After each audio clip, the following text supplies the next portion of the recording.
Day after Christmas, my family member and I were sitting at the dinner table, and she was talking to me about books.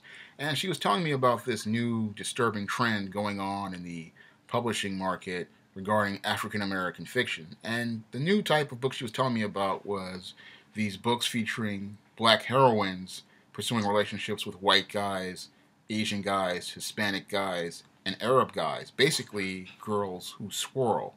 And I had to sit there and tell her that this was nothing new. Now, I've seen quite a few of these interracial romance books on the market since 2008, and they've been out there, one or two at a time. And I had a best selling author friend who published one of them, so I didn't really want to, speak out about it too much because, you know, she wrote a very good story, a very compelling story, and the writing was very solid on it. So I didn't really see anything to really complain about because she was coming from it from a perspective of people who met organically, people who were basically pursuing relationships based on the content of their character and not the color of their skin. But what my family member was telling me about was that these new books that are coming out really don't focus on the color, on the content of the character, but basically more on the color of the skin.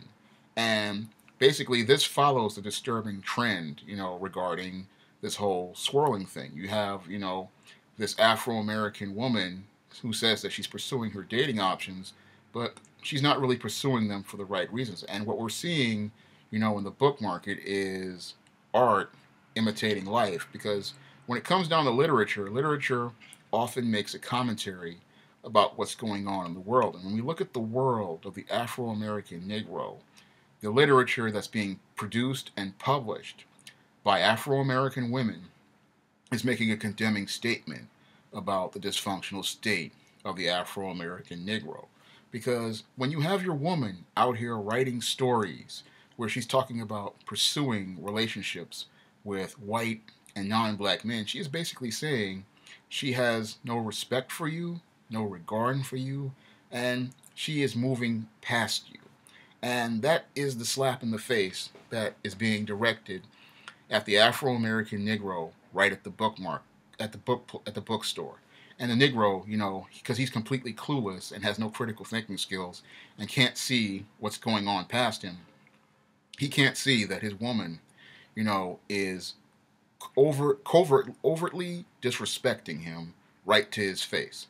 When she's laying in bed next to this Negro with her Kindle or her iPad or her smartphone, she's sitting there reading stories about white men having relationships and identifying with this character, identifying with this story, and, fantasizing about these white men having relationships with her. And this Negro will sit there and just go, oh, that's just a story, until his relationships start to deteriorate. Because, again, like I mentioned in a previous video about the emotionally unavailable woman, this woman will be physically there with you, right there in the bed, with her Kindle, with her iPad, with her laptop, with her smartphone, reading these stories about these white men and these non-black men having relationships with black women, but emotionally, she's fantasizing about these white guys, and thinking about these white guys, and then later on, at work, having emotional relationships with these white guys and Asian guys, while she flirts with them and pursues friendly relationships with them. Meanwhile, she has an indifferent and cold relationship with them.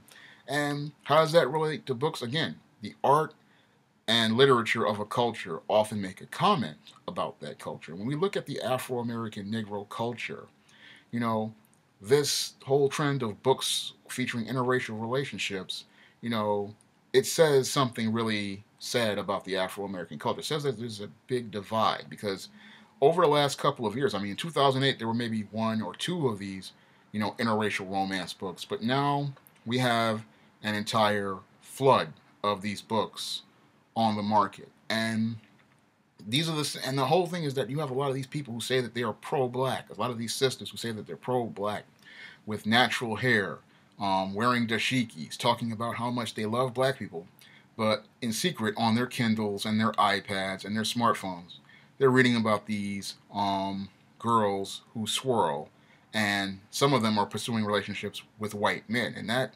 is a complete and total contradiction of, their message. And then you have regular black women who are reading these books and they're thinking about, relationships with, white and non-black men. And this is really a disturbing trend because these are the same people who will sit there and say that, as an author, for me putting a so-called light-skinned person on a cover, that I hate black people. That's the contradiction right there. Or they'll say something like, "Oh, you made the Matilda character from the Spinsterella story a biracial person." They'll say that because I made the character a biracial character, that I'm color struck and that I don't like black people. But you're sitting there reading a book about girls who swirl, and what do girls who swirl with white and non-black men have? They have biracial children, and those biracial children, they are the product of these relationships. And they'll sit there and say, you know, that then they'll go around and bully those biracial people and say that those biracial people are not black enough, they're sellouts, they're Uncle Toms, and that they hate their race. And they'll use all sorts of shaming language to bully and shame the biracial person or the light-skinned person. But this is the same person who will go out and pursue a relationship with a white or a non-black person. And that's what's so really contradictory and hypocritical, about these women who will read these books about these girls who swirl. And what's even crazier is if I were to go out and, to write a book about a black man who were to have a relationship with a white woman, an Asian woman, or a Hispanic woman, I would be labeled an Uncle Tom, a sellout, a betrayer of his race, someone who hates his race, a person who hates black people.